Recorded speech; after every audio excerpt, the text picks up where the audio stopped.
right. Okay. With that, so Sebastiaan, Yeah. thank you for joining us here.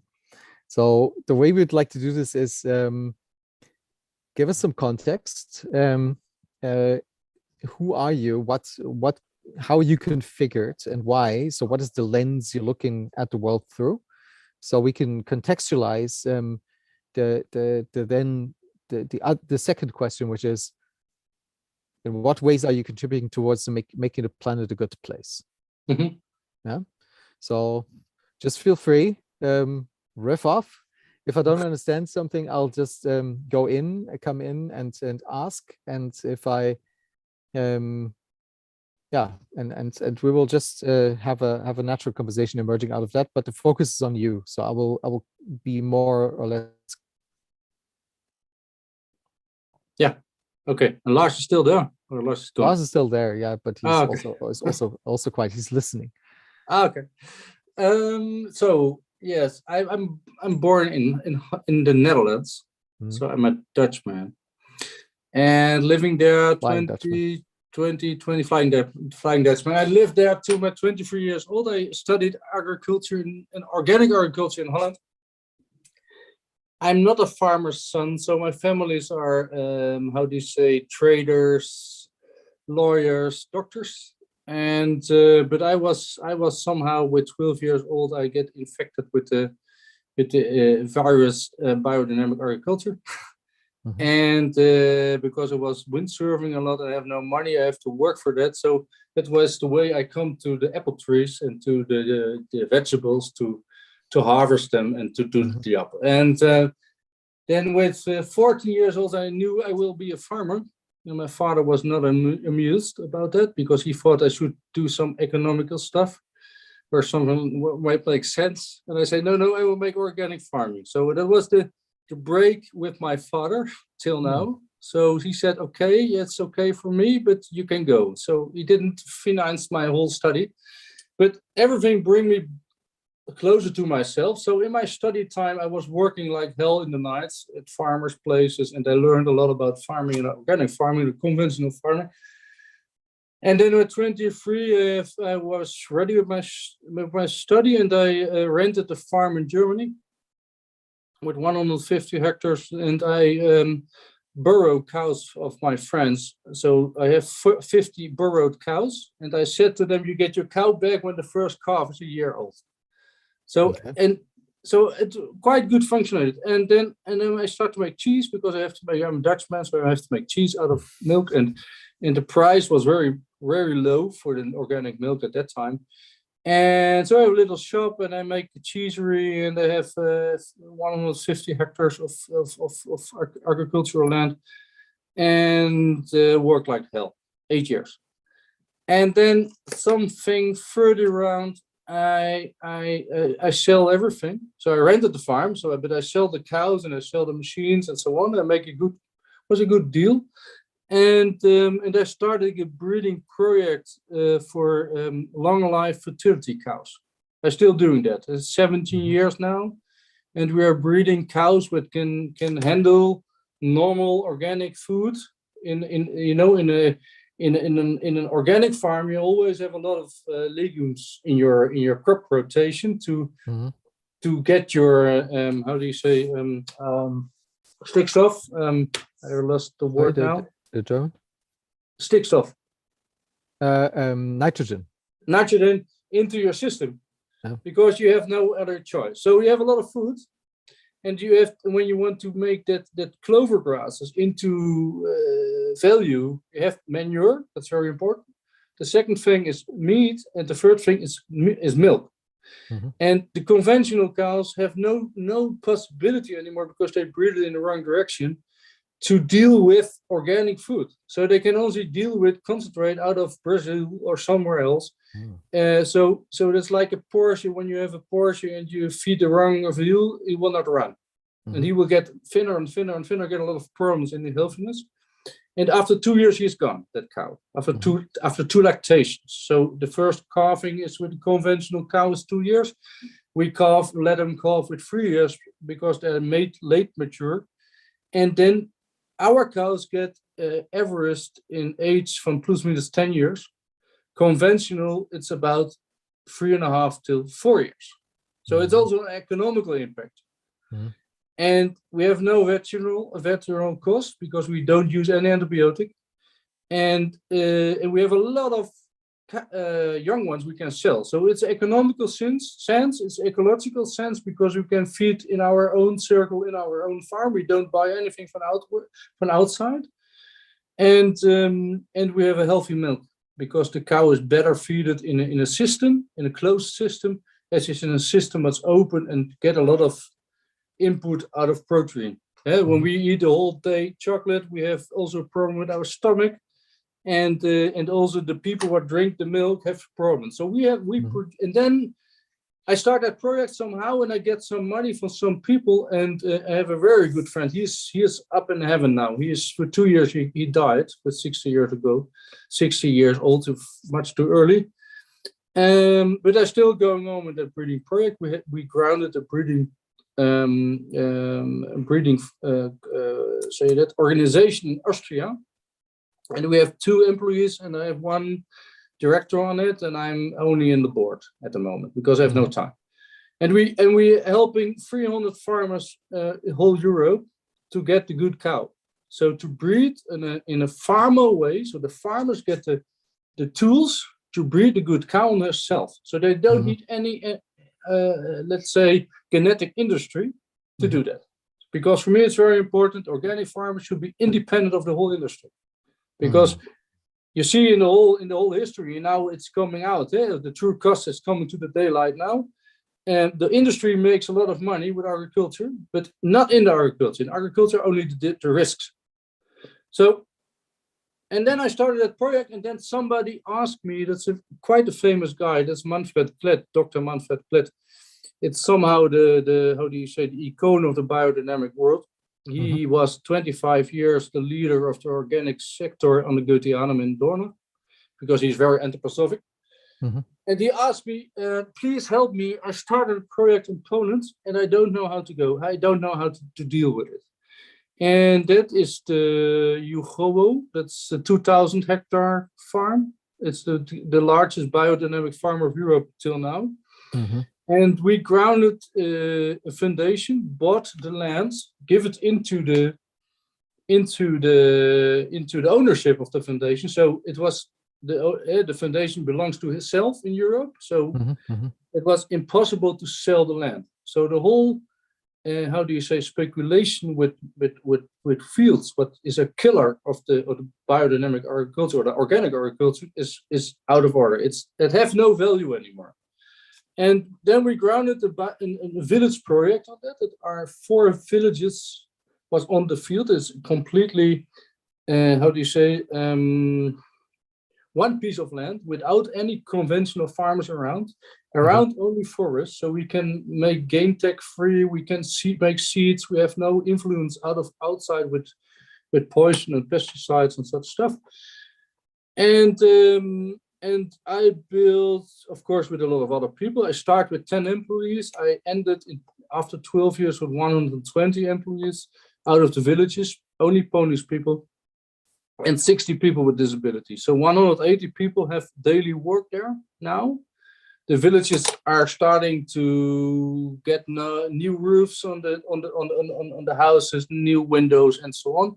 And there we have quite a lot done in the sense of building on the soil fertility again. So it was below 1% humus, so that's almost dead. No, how do you say tau? The tau, I always forget in English.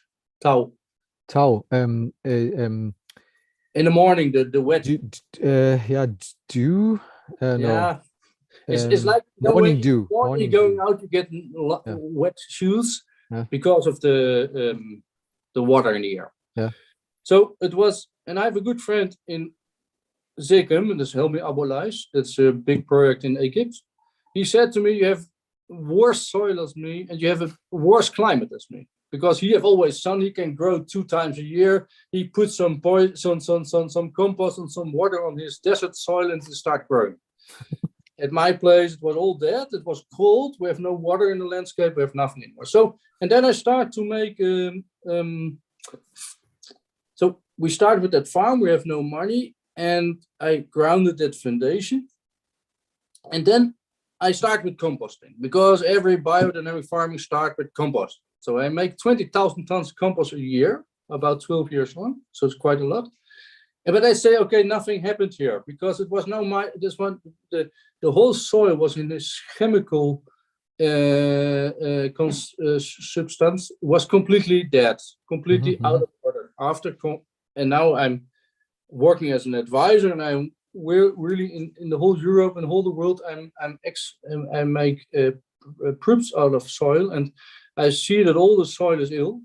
All the soil is not in Gleichgewicht. It's out of in the balance. Yeah. Not balanced anymore. So, and I learned. I was 30 years old there, so I was quite young.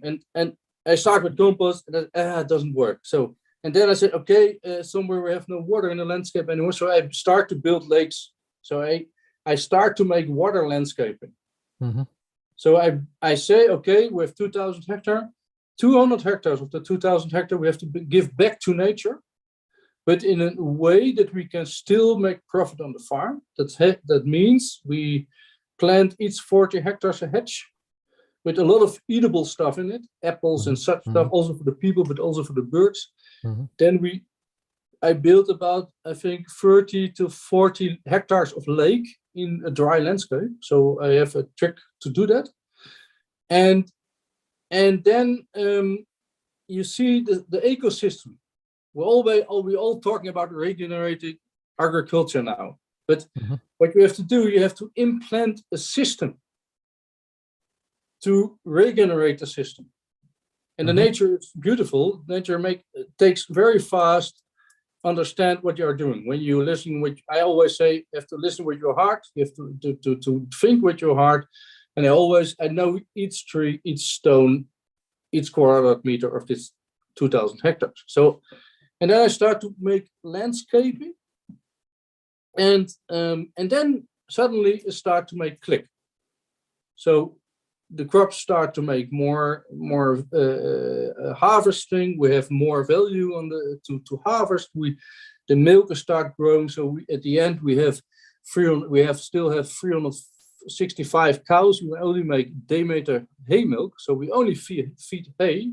So we make about 2,000 tons of hay each year on that farm.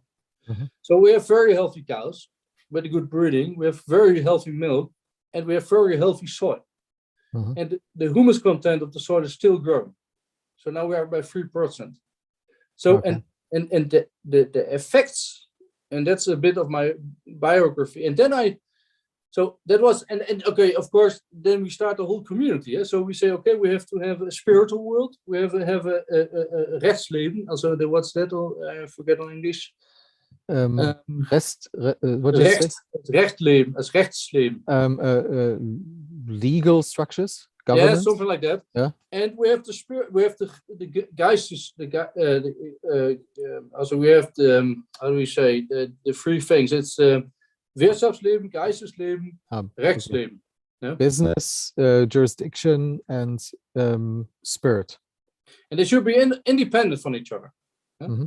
But now Poland is simply fucked up at the moment because they try to mix it up. It's not good. And so we have, and in my foundation I have a Aufsichtsrat und ein Stifterrat und ein Vorstand. And I was always the president of the Vorstand of the board. Then we have a advisory board that was, so let's say, rechtsleben. Yeah, so you have to control me if I do my job like the rules. And then we have this Geistesleben, the spiritual world. That was the Stifterraad. That were the 7 guys what grounded the foundation. So we have quite a good, healthy system. And then it starts to grow. So on the needs of the people, we need some bread. We only have grain. Okay, let's start a mill. Let's start a bakery. Let's start a butchery. Let's start a cheesery.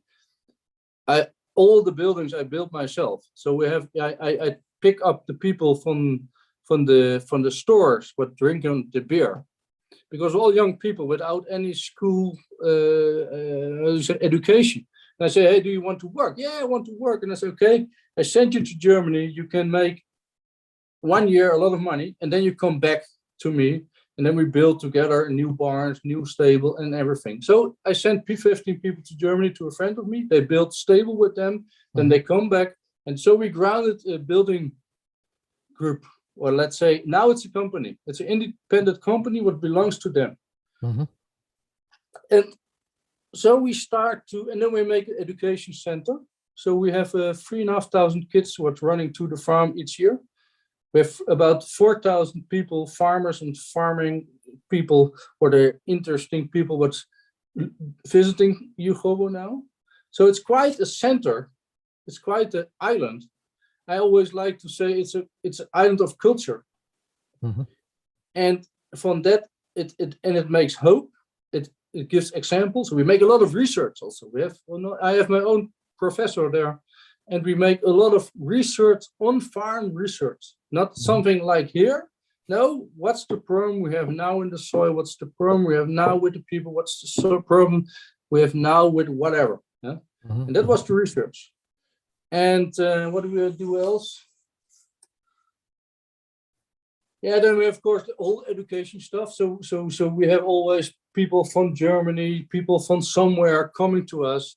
And we also send out people of Poland out of in the world to get reconnected with each other, because I think it's very important for now to reconnect the world and not to be separate from each other to solve the problem. And what we do in the effects, so we have a lot of product to sell. We are profitable. We invest 20 million euros. So I collect about 20 million in 12 years to build on that farm. But the 20 millions are no credits. It's all gifts. Okay. So that's the base where the farm is running on. The whole organization is running on.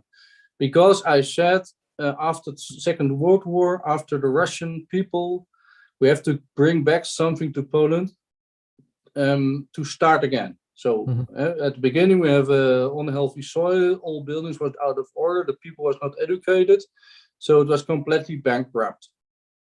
And so that's the way you start. So, and it is possible to change that. Of course, it was a lot of money, but we have we create value and buildings for at least 25 million euros. So, of course, we also put money into the soil fertility. But it's also an invest. So, and now we was working with Ernst & Young to bring on the soil fertility on the balance sheet. So it are no cost anymore. It's an investment in soil. The soil you get more profitable, but you also get more value. So that's a bit what I did. And after 12 years, it was over, because I have 3 older kids what have to make a German or a Dutch or something, a good exam, also let's say Abitur, I don't know in English. And I was divorced from my wife because I was never at home, I was only working. And so it was a point for me to say, okay, what I'm doing now. So after 12 years of surfing on a big wave, it was beautiful. It was the best time of my life. I really have contact to all the prime ministers of Poland. I was with all. I was good connected, and it was okay. I was also quite tired. And then we moved to Rügen. Maybe you know it. It's not so far from Denmark. Yes. On the island, and because we get in love here on the island, and we said, okay, that's a beautiful place to start again. So. And since 4 years, I'm working like an advisor. So I'm on my own and advising farmers, organization around the world to get more sustainable, or to get a bank credit, or when they have some problem, or they want to go organic. I make plans to how you can go organic and survive. So, and my duty and my spirit, where I get my energy is of course of the soil. So when I'm building fertility on the soil, I feel alive. So I have a good feeling for that, I always say I didn't learn it in this life, I learned it in another life, and I bring it with me. It's like a gift. I have somehow a good feeling for that. So what I did the last 2 years, I make a 1,000-hectare farm in Wendland. That's between Germany, between Berlin and Hamburg. A 1,000-hectare farm of an earl. I make profitable again. So we make 1,000-hectare landwirtschaft now. We start to make compost. We make the whole crop rotation like I always did, and that I'm doing 3 days a week. And the other 4 days a week, I'm building my house or flying somewhere, advising other people. And what I think is important for now, it's somehow to spread the knowledge so that we know how to do it. So let's do it. To give the people some hope, to talk with investor, to get the money to do the job. So and now there are a lot of people at the moment who are interesting to help to get the world a bit of better. And because of Jugovo, for example, we are connecting 6,000 tons CO2 to the soil each year. So we're helping the climate to get better. In Gato, we have 2,000 tons a year what we're connecting to the soil again. So that's also very good for the soil because you get building on humus content, but it's also very good for the atmosphere because we get loss of that CO2 problem. So what I think what's important is to build such places. It shouldn't be such big like Jugovo maybe, but it shouldn't be a village but it will be good because when I'm traveling around, I was lost for, 2 months ago. I was in France by a friend, and he bought a house in an old village. And in that village, 70% of the people 70% of the houses are empty. 30% of the houses are there are living people above 70 years old. All the water places, as the Brunnen, was in Brunnen. Well, are all completely poisoned because of the industrial agriculture. Around it's only industrial agriculture. All farmers are dead, are gone. No? And what is the mayor? Is that the burgermeister? The mayor gives each week. We have a culture house, a beautiful culture house in this village, and that are only plastic bottles in it with water. And the mayor gives each week plastic bottles with drinking water to the people to drink for the rest of the week. So that's completely crazy. So, and there you see that the let's say the pharma industry, the fertilizer industry, the food industry, everybody makes money, but not in agriculture. So the whole system is fucked up. The true cost, they didn't pay, so they didn't pay the bills. I like to say, me as an organic farmer, I always try to pay all my bills. Yeah? So that means my impact on nature, my impact on the environment, my impact on people, I try to be as good as possible. So I pay my people a well loan. I take care of my soil. I take care of my animals. I produce in this beautiful landscape. You have to see, like when you close your eyes, you see a beautiful landscape where everything is flowering. Yeah? I always have in my crop rotation something what is flowering because of the insects, because of the bees. But also in the hedges, everything is flowering. And in this beautiful, healthy landscape, with beautiful, healthy soil, with beautiful, healthy cows, there are healthy Lebensmittel. I love that word, yeah? Mittel zum Leben. Yeah. And it's not like Ernährungsmittel, yeah? Lars, you know that? What they can spend life. So they have to spend life. So that's the job. And then I always educate to people. I'm making a lot of speeches for people to make some hope, because a lot of people are without hope at the moment. And I think, okay, Earth is lost. I don't think so. I don't think Earth is lost. I think human beings will be lost when we go on like that. But I think when you help nature do the right thing, So do the right thing at the right place at the right time. Nature will jump on. That's my experience. And so now I talk a lot of other things. How to get the word a bit of better? I always try to. I'm a member of a group of people, of entrepreneurs, that is the IAP. That are the International Association of Partnership and Trade. That are all the, I will say, bio pioneers of the whole world. So that is Helmi Abalais als second. That is Sanjay Bansal als Indian. Helmi Abalais have about now 10,000 hectare organic agriculture in the desert. In Egypt, we have 2,500 employees. You have our own hospital. You have an own university for sustainable agriculture, for sustainable business.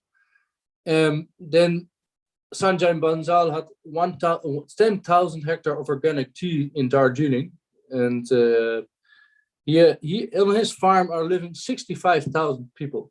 So that's a great impact on all that people.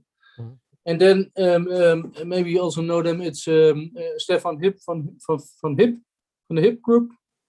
Then is Fabio Brescosini from Italy. He built on a really big retail business in Italy.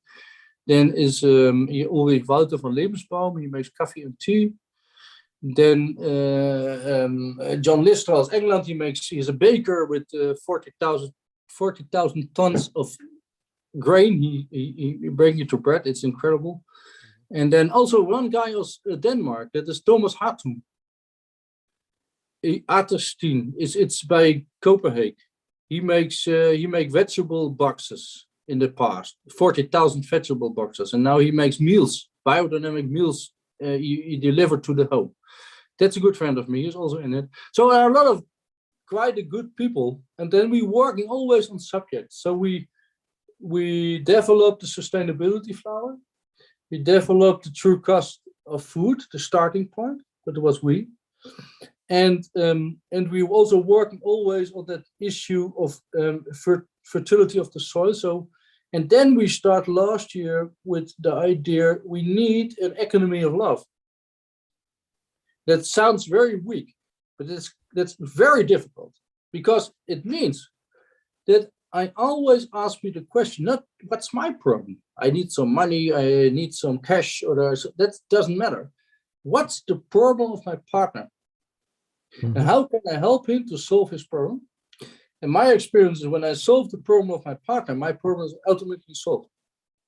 Because when you look in a good, healthy economy, people never work for himself. They always work for the other one. So the farmer is working for the baker, for the miller. The miller is working for the baker, and the baker is working for the people that eat bread. So everybody is working for each other. And what is getting lost in the whole trading system, because of maybe also a bit about the global business, but I don't want to scream on the global business because we need them. I love to drink tea and love to drink coffee, and I love to have good tropical fruits. But what we have to do is to get reconnected to each other in a way of brotherhood. So we are in that trading group, and we are screaming with each other about prices. It's like that, yeah. But in the end, we say, okay, you are my brother. So we will deal somehow. We get, so we are fighting on the price. But at the end, we say, okay, what are the needs of the other one to produce tomorrow again? And then you get a very healthy, stable system. And everybody really get to value.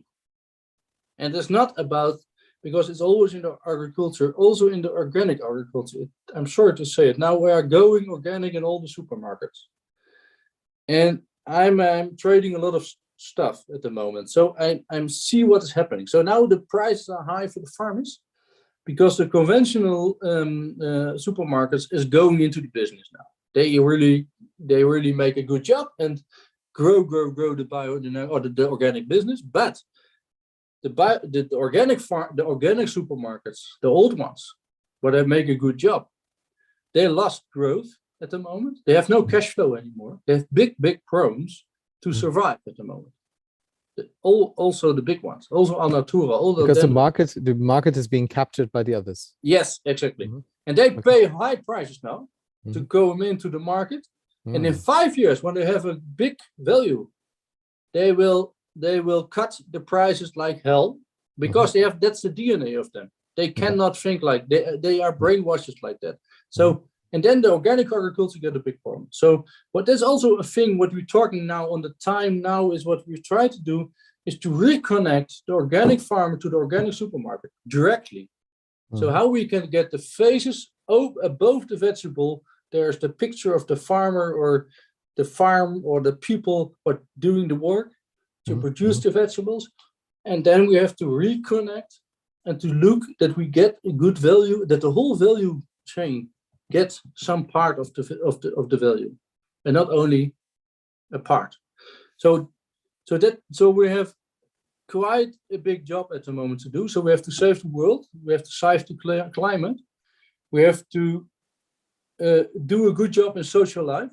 So we have to pay our people good. So that's what I want to pay. That is I want to say. I'm a lot of working for a company what makes juice in Germany, big company, and I have to visit some organic farmers. I was in Ungarn, for example. I went on Ungarn on English, I have no idea. Hungary. And Hungary, yes, of course.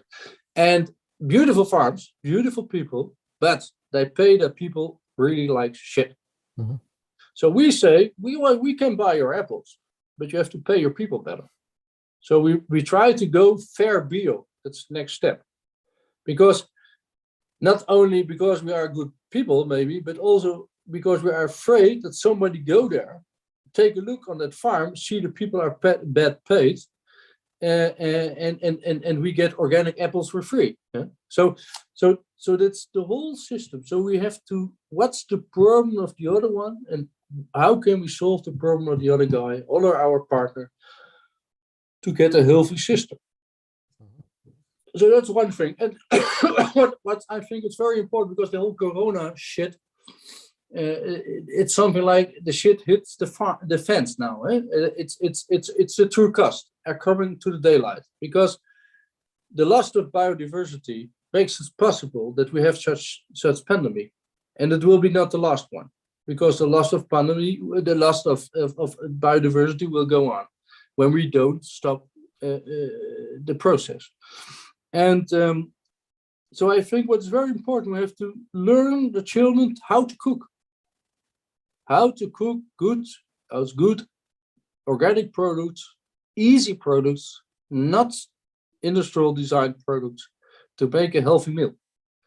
That's very important, because all the people, I see it in Germany, I think, I don't know how much, but maybe 30% of the people have a problem with the weight, have a problem with diabetes, have a problem with smoking too much cigarettes, drinking too much alcohol, and so on. And of course, that people have a problem with Corona. I can understand that.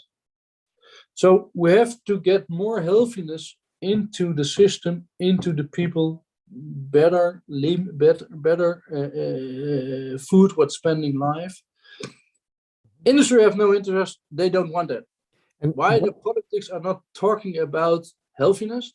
Because there's a big lobby against them with sugar and meal and other stuff, what makes a big money on cost of agriculture, on cost of the health of the whole people.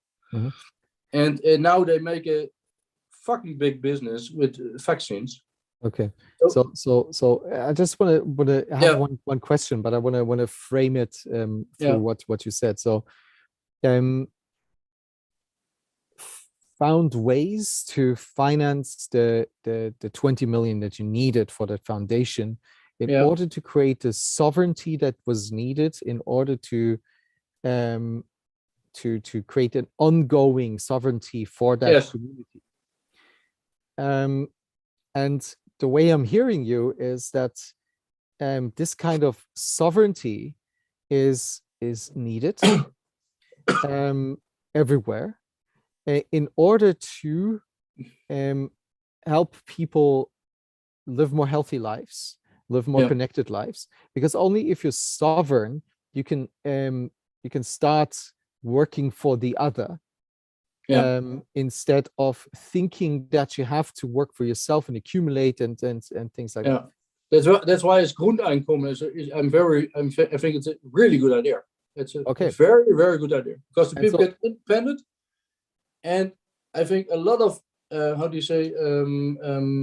creativity will get free. And that is exactly the direction of my question.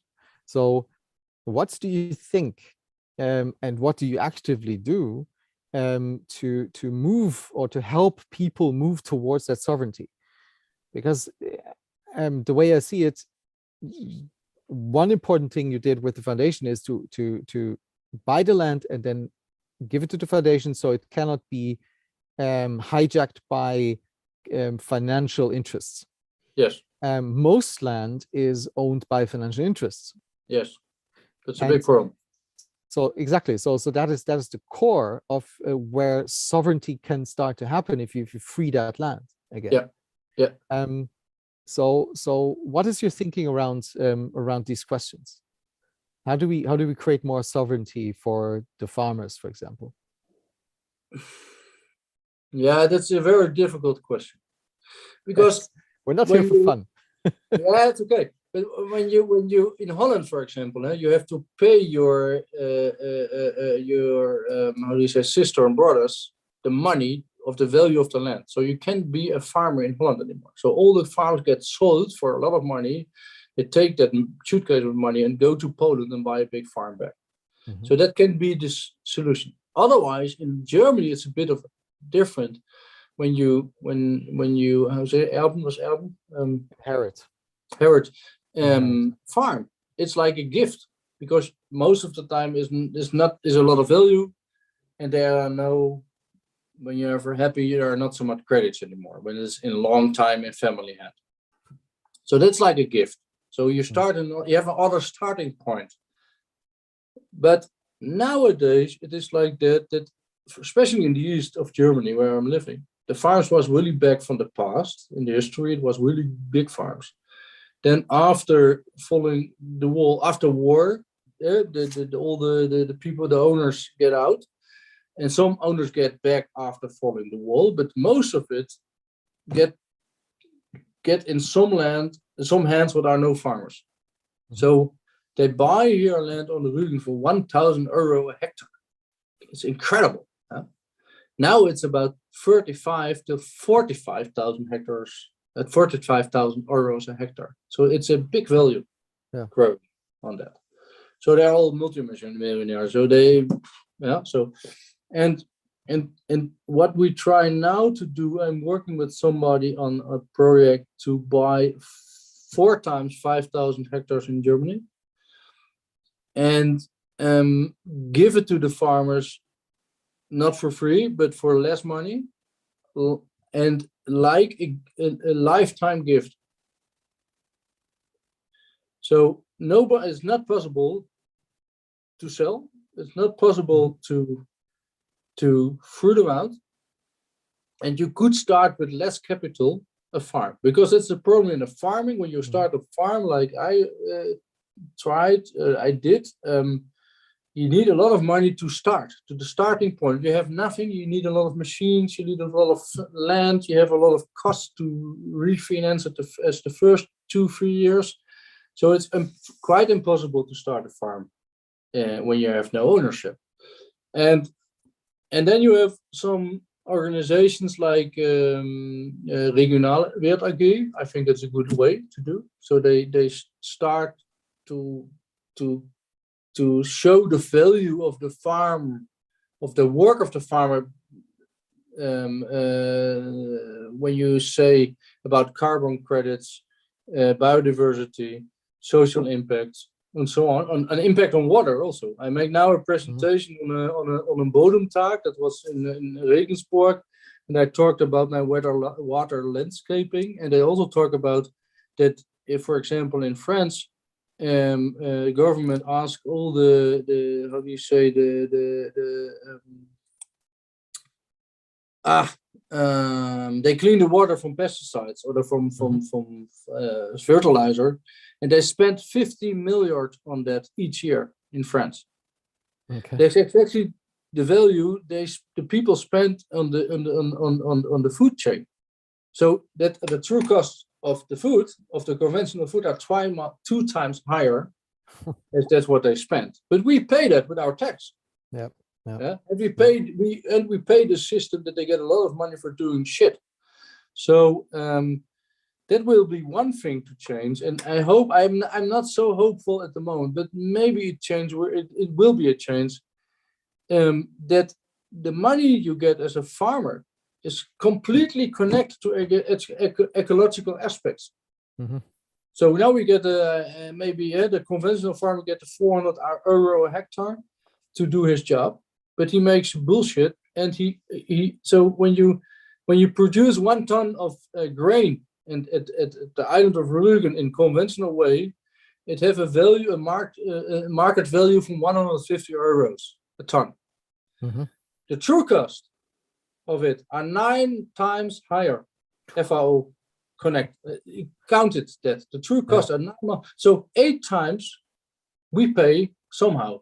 So the Baltic is getting ill, the environment getting. So what we have to do is to count the true cost, mm-hmm. and also maybe really show in the shops that is the price you pay, but the true costs are that, so that the people get some consciousness about what they are doing. So you can mm-hmm. buy conventional milk, but it's costing 5 euros because the true costs are a bit high. I'm sorry for that. And the organic milk is €1.50, so it's quite cheap. Yeah, that's the way it is. Mm-hmm. So, and the problem of the value of the land, I don't know how to solve that. I have no idea, because now, for example, in Brandenburg, they are selling big farms now. The conventional farmers start to sell farms because they have no harvest anymore, because it's too dry and too hot and no water and so on. But the pressure on the coast is getting higher and higher. So all the money goes to the coast, because here is always some 1 millimeter of tow a day. Mm-hmm. So here's always some good moisture in the air. Yeah. So the money goes to the coast, and the prices here are rising like hell. So I have no idea how to solve that problem. Yeah. In the past, it was always a war. Taking back the land, you mean? Yeah. So I'm quite a fan of Rudolf Steiner also somehow. In some books of him I like really much. So like the National Economics course of Rudolf Steiner, I think it's a great book about economy. And there he's describing that money has to die. Mm-hmm. So the problem is the money don't die. So we have more and more and more money in the world, and money can die in the Geistesleven. So in education, medication, hospital, and art, there's money dying. So the problem we have now in the hospitals in Germany, it's completely stupid, because we have enough money and we have to only bring it there, and of course we make no value. The product of the value. So they have to be. Let's say they have to be rentable. Huh? It's completely stupid. How can be a university make rentability? Yeah, the rentability is the people that's coming out. So that are the things I think we should change in the economical system to start a healthy system. Because all that money what's spinning around in the world and find some anlage, find some invest, that makes growing the prices at hell. Do you think it is possible to find enough liberated money, like you did for the foundation? Money is liberated money, being money that does not have to be put back into the cycle of investment, that can be put to use. I'm not sure. Maybe yes. Okay. Also, there are now growing foundations like hell at the moment. Yesterday I was in a lawyer because I now start to buy that I try to buy that farm on the Rügen now. That's 70 hectares with 40 hectares of fruit trees. And I was yesterday with a lawyer in Hamburg, and he told me that he's have worked like hell to ground the foundations at the moment. So a lot of people try to save the money in a foundation, and I think also a lot of people start to understand what's going on in the world, so they want to change something. So I'm quite positive. I could imagine. I've noted that my problem is I'm always alone. So we have to make a great team, Thomas, you and me, and some other, and maybe also Lars. I don't know, to create a great team to get that money to do the job. Yeah. And for example, Ecosia, I've contact with them. They give credits. And they ask a lot of, how do you say, zins? What is it? What is zins? Interest. Interest, about 6%. So that's quite high. But they say, well, you cannot pay the loan back. It's no problem. Okay. So I go there. We'll go there. I will rent. I will get a loan. Maybe from 500,000 from them. I said to them, I'm not sure I can pay it back. I will try, of course, because I like to pay my loan back. So I think quite a lot of people what have some influence and have some money try to overthink the situation, because they all have children. So we all have in common, a lot of people have in common, they have children or they know some young people, and they want to give a world back to the children what is more healthy as now. But that's really the biggest issue. The biggest issue is that we have to find an idea to buy land free. Okay. So I have had a conversation with somebody. It's not his original idea, but he's doing an implementation of this. His name is Jory Torfs, and he thinks about ownership models. And one ownership model is that if you don't use what you own, over time, the ownership will be transferred to those who use it. Very good.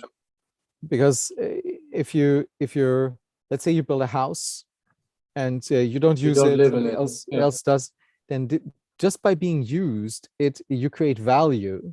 And that increase in value, you should, as the user of the house, you should have a part of that. And this could be an interesting way to look at policy, right? That changing ownership at that root, that ownership has to be connected with the use, which then in turn means that accumulating land like Bill Gates does at the moment in the USA is not possible, because unless you're using it, right? Yeah, very good. In the Jewish community in the past, the rule was no interest. They didn't do that because they have some tricks to go around that. But the other rule was each 7 years, your ownership go on zero. So it's not a new idea, but it's a very good idea. So I always say, because now we also start to ground a new foundation on Rügen. And I say, I have my house, I have my income, it's enough. So I don't have I have no needs to own the company. I have no needs to own the land. I will give it in a public organization. Of course, I will work in that organization, so I have some influence on that. I think that's okay in my lifetime. But after that, it belongs to the community and not to me. Yep. But it's enough. I have my income. I have my life. I can take nothing with me when I'm dying. So it's enough for me. Yeah. So I think that are the most important things, and the most important things to start with the children. To ground it, a lot of good schools. There's I just this afternoon I heard an interesting story about the roots at the source of Monopoly, the game. Okay. And it was actually a lady who wanted to educate people about the exploitative function of the economic model we're using. And she actually created 2 games. So the first one was I think the landlord's game, it was called. And that was basically what we know as Monopoly. And because with Monopoly, after the first couple of rounds, you know who's going to win, right?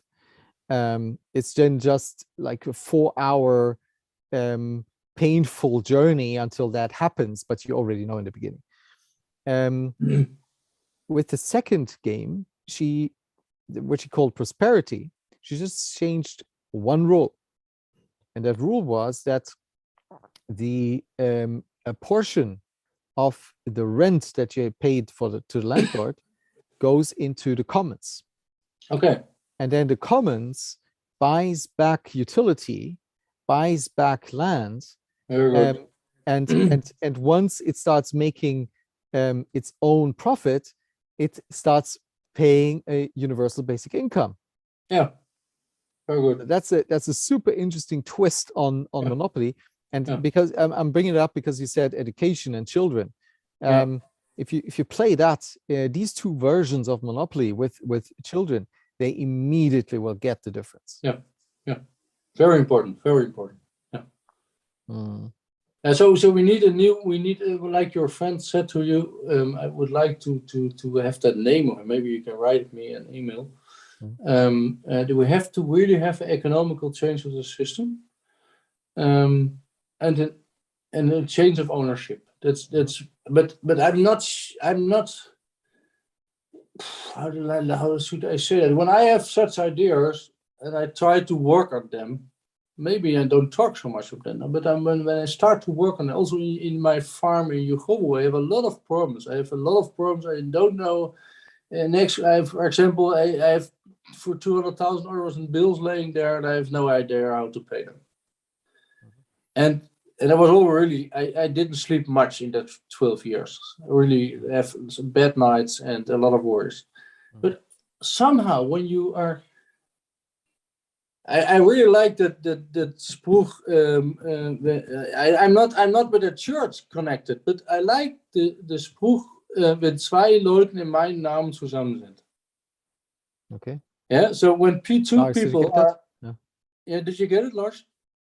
That means something like, for me, it means I'm not much religious, but I say, okay, that you have a love for what you are doing, and when you really have to be going through it, really in it, into the subject, into the problem.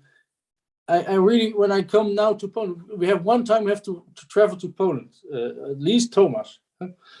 To visit them, because that's I don't say it's a community of love, but somehow when I'm coming there's so much people what are happy that project is running, that have a job, that they have a perspective, that they don't have to go to the stupid Dutch guys or the stupid German guys to harvest their shit, but they can harvest their own stuff, and they're building on their life and their village and their house and their education of the kids.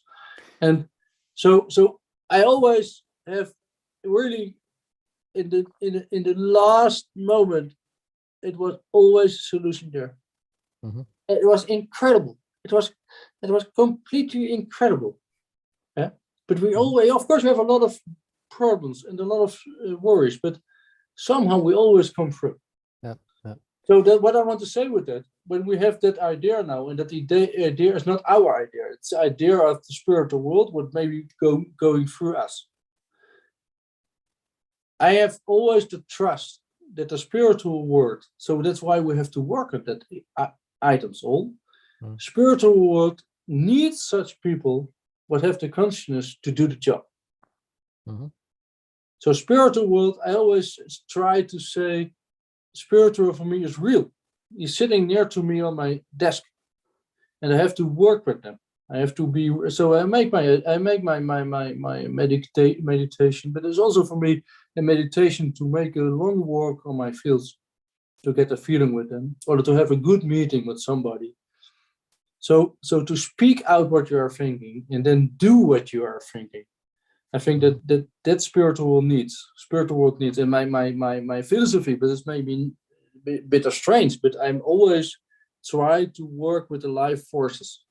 And the life forces is like there are some energy beings in the landscape, what makes possible that the stuff is growing. And also with building a building, when the beings don't want it, it will be a disaster. But when there are beings on board, it will be no disaster. And the our duty is to lead the beings to do the job. And the problem is the people don't know.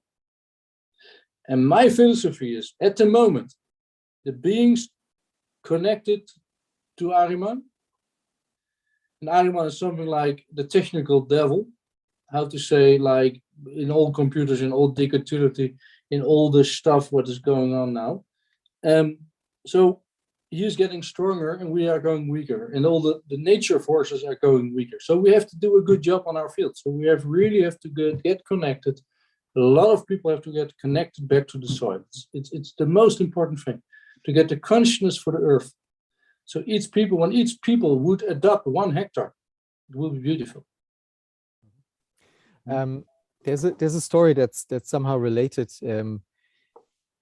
I met Bernard Lietaer. He was a pioneer in alternative currency systems.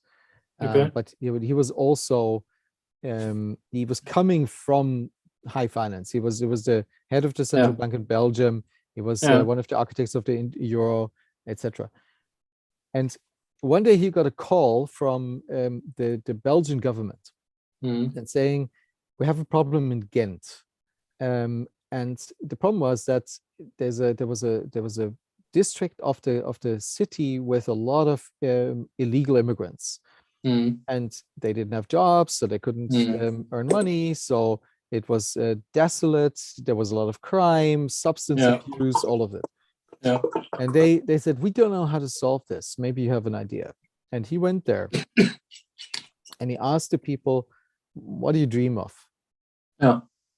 And they said, the majority said they dream of having a little piece of land.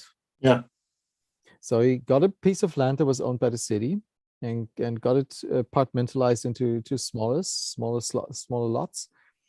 And you could rent land there by earning a currency that you could only earn through doing good things in your neighborhood. Being nice to people, cleaning the streets, the houses, making the house pretty, putting flowers in the windows, things like that. Yeah. And so with that positive incentive, he created with money. He created an atmosphere of love, right? And that changed the place in next to nothing. 6 months. Yeah. Because you know why? Garden Eden, huh? The Garden Eden, I don't know in English. Garden Eden. Yeah, that's an oerbeeld. Zeg maar, an archetype. Archetype, yeah. In everybody's soul. So when you connect to that, you know what to do. So and I think also that you talk about that immigrants, but not are far away from home. Maybe part of them are also farmers, so they know something about agriculture, and then they're sitting in such city. I think on a not so beautiful place. That's the best thing he could do. So, and not everybody can be a farmer, and that's okay. So we are doing the job for the other one. Yeah? I still want to remember it's very important to have how will you say, working apart together. So everybody do his job. But to open the farms, the organic farms, because you go, for example, of course that's a lot of my.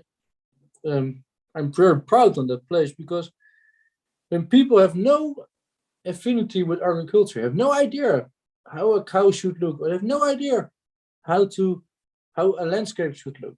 Yeah. And I always try to say, I want to breed a cow what everybody wants to paint.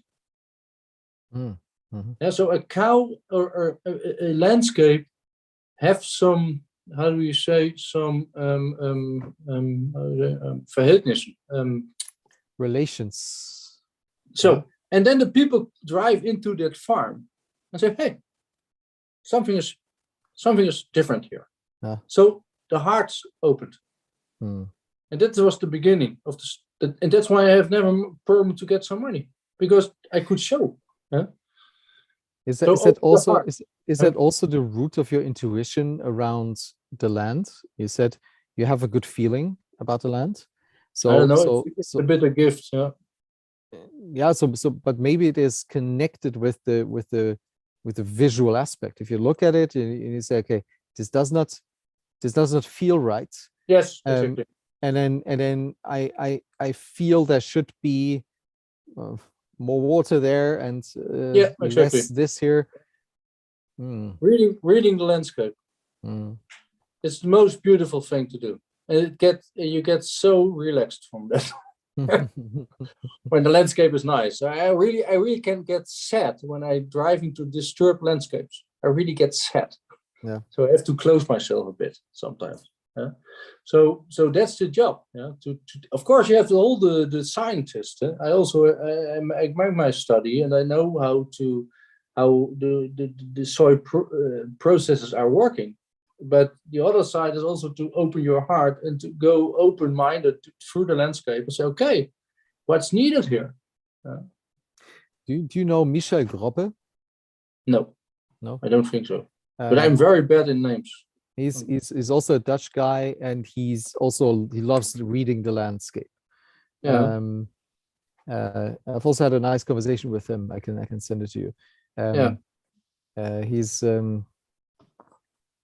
and the question I asked him, and also Tyson Yonkaporta, was, how can we relearn to live with the land? And basically Tyson said, follow the water, and Michel said, follow the wind. But in essence it's the same, right? It's sitting down and or walking and observing and finding some patterns that you can hook onto. Yeah. Beautiful. Yeah. Thank you. You're welcome. That was nice. Lars, do you have questions or thoughts? Just I love when we can come to the state where we have enough and we really contribute to community and to making the place we are worth living. I really admire when people get to that point. And then for 5-6 years I worked with the farming industry and the complex. I was fighting for preserving Norway and Sweden as non-GMO countries. I was working a bit against Monsanto, all the big agro industry, and seeing how they're destroying the land, because when you put GMOs in there, you'll have this about you'll just get a lot of other problems of resistance, right? So they have sold us a model of agriculture that is totally wrong. We get resistance from nature. We get they patent a lot of seeds that we have owned together for millennia, and convincing us that using all this biochemicals in the soil will make the soil more productive, and it's totally bullshit. But they are like blocking, and they have so many lobbyists, right? Sorry, Gail is waiting in the waiting room with her husband. Okay. Should we let them in? Of course. Of course. But I just I'm really want to thank you for doing that work. It's so extremely important that we have alternatives, but we are fighting really, really big muscles, right? Yeah, it's David gegen Goliath. Yeah. Oh, it's not bad. David At the won. beginning of the organic farmers, everybody is laughing about us. And now the organic sector is growing like hell. So it's not bad.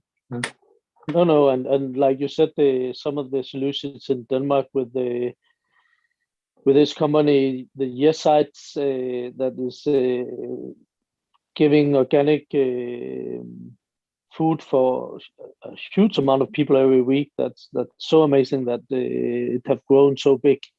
Yeah, 150,000 a week. I think. Yeah, it's really a lot. That's a great guy. You have to meet him, Thomas. I know. I have two of my former students that are working for him. The one is head of strategy, and the other is head of sustainability and organization.